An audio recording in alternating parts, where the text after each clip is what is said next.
বসা। Spirit of কলকাতার পক্ষ থেকে তাদের একটি বই তুলে দেওয়া হচ্ছে। স্পিরিট অফ কলকাতার পক্ষ থেকে ওনাকে একটি বই তুলে দেওয়া হচ্ছে। দিদি সাহেবের অনেক শুভকামনা ও ভবিষ্যতের জন্য।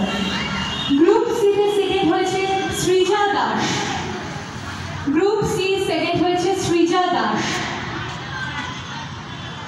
সৃজা আমাদের মধ্যে উপস্থিত নেই, তাই আমরা ফার্স্ট পজিশনে চলে যাচ্ছি। গ্রুপ সি ফার্স্ট হয়েছে রিয়ন সাহা।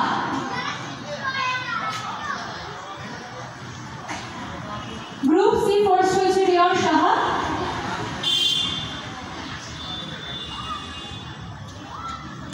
রিয়ন সাহা আমাদের মধ্যে উপস্থিত নেই, তার অভিভাবক আমাদের মধ্যে উপস্থিত আছে, তার হাতে পুরস্কার তুলে দেওয়া হচ্ছে।